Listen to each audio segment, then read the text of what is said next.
You might not actually need to just eat less, you just need to stop guessing how much food your body actually needs. But if you are guessing calories and guessing macros, you will keep on guessing why your waist is growing in sizes. Boys and girls, welcome to my channel. In today's video, I'm going to show you exactly how many calories and how much food you actually need. This is not guesswork, this is science. If you understand this, you will understand how to eat for your body without gaining weight or accidentally starving yourself. We're going to be using my weight and my calories as an example just to keep it consistent, because we did already make a video going over my DEXA scan and body composition, so we're going to be using my numbers. So how much food do you actually need? If you want to maintain your weight, keep eating the same. If you want to lose weight, you need a calorie deficit, which gives you two options. Move more, eat less. If you want to do both, great. You're probably going to lose fat faster, your choice. But how many calories do you actually need? Because you do need to eat, just not too much and not too little. I am 23 years old, 5'3" and 113 pounds, according to my DEXA scan. My 2-week average calories from April 10th to April 22nd were 2,048 calories per day, and I have been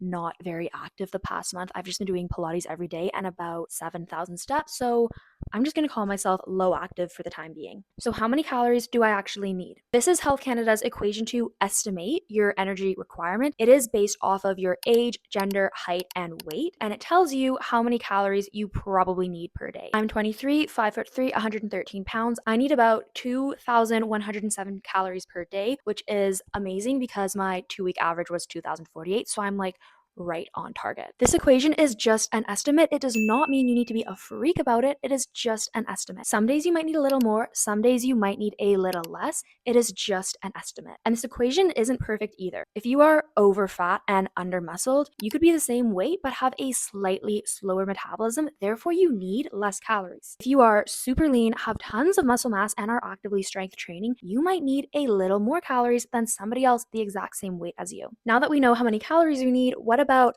carbs, protein, and fat? First, we need to know what is acceptable and appropriate. If you want to eat to reduce your risk of diabetes, heart disease, and obesity, 45 to 65% of your calories should be from carbohydrates, 10 to 35% calories from protein, and 20 to 35% calories from fat. This is the acceptable macronutrient distribution range, and it tells you what proportion of your total calories should be coming from carbs, protein, and fat to have a balanced diet that reduces your risk of chronic disease. My average calories are 2,048, so I need about 230 to 332 grams of carb per day, 51 to 179 grams of protein, and 45 to 80 grams of fat per day. My average protein was 115 grams per day, carbs were 205 grams per day, and fat was 78 grams per day. Now, I am the type of girl that loves almonds, pistachios, goat's cheese, goat's kefir, and salmon, and I don't really care about rice or sweet potatoes or cookies and granola, so I kind of knew going into this that my fats would be higher and carbohydrates lower.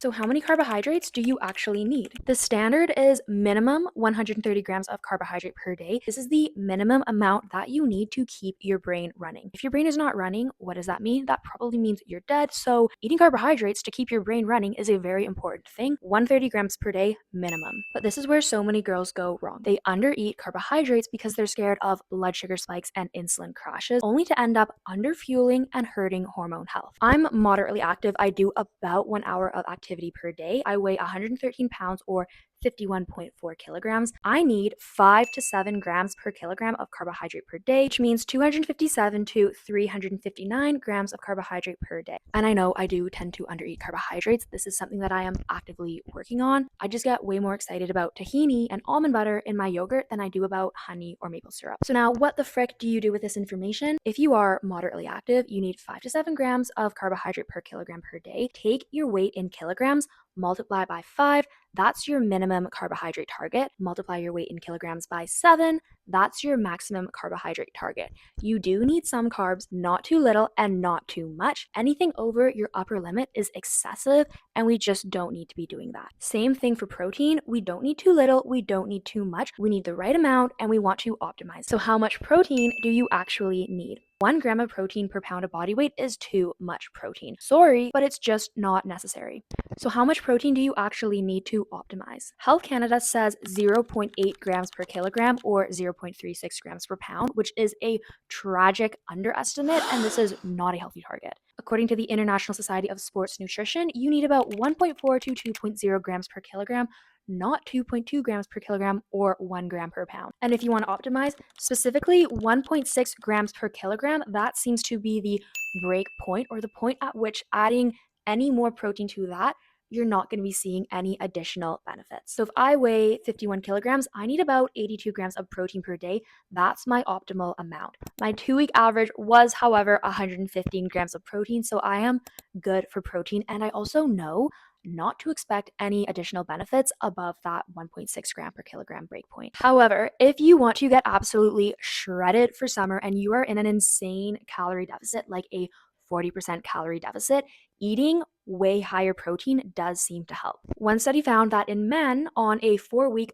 40% calorie deficit, eating higher protein, 2.4 grams per kilogram per day, actually helped them increase or maintain lean body mass and lose more fat. But if you are not on an insane calorie deficit, you have no need to be aiming for 1 gram per pound or 2.2 grams per kilogram, 1.6 grams per kilogram per day. That's a healthy target. That's when you're maximizing the benefits of protein. Moving on to fat, because everybody loves to either claim fat is magical or fat is literally going to clog your arteries and give you heart disease. So let's figure out how much fat you actually need. You should not be getting more than 10% of your daily calories from saturated fat. If my average calories are 2,048, I should not be getting more than 22 grams of saturated fat per day, which I don't because my average was 12.5 grams per day. But you have no reason to be getting more than 10% of your calories from saturated fat per day. That's it. That's the ceiling. You don't need to be seeking out butter and bacon and beef tallow thinking these are health foods. And what about your PUFAs and MUFAs, or your omega-3, 6, 7s, and 9s?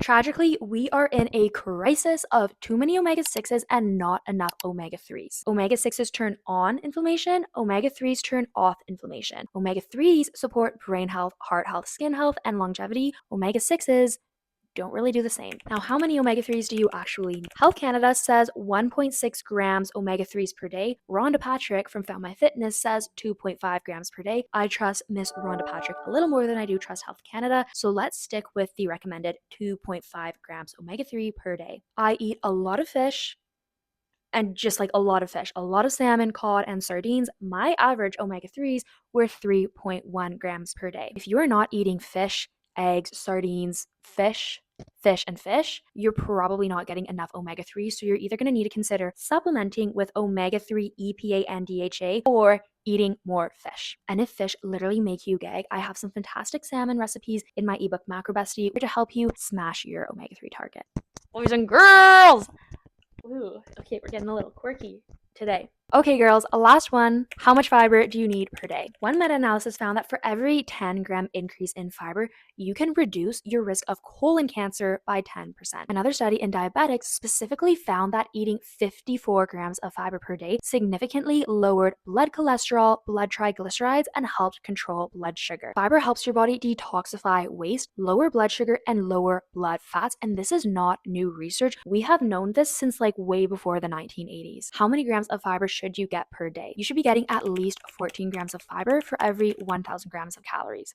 For every 1,000 calories. For me, at 2,048 calories per day, I need 28 grams of fiber per day. But my actual fiber intake was 37.4 grams today, so I'm pretty confident with my fiber intake. My favorite fiber foods are fresh berries, chia pudding. I make this delicious watermelon chia pudding. You can get the recipe in my ebook Macro Bestie. I love smoothies with almond butter, and I also really like chickpeas. That's how I keep my fiber in and detox on every single day. So you do need food, not too much, not too many calories, but also not too little. You don't need to be perfect. You don't need to be perfect. You just need to stop guessing. So watch this video through a second time and do these calculations for yourself. I'm going to attach a free downloadable PDF in the description below so you can run these equations on yourself and stop guessing what your body needs and start eating with more confidence and less confusion. Bye everybody. Peace out. Mwah.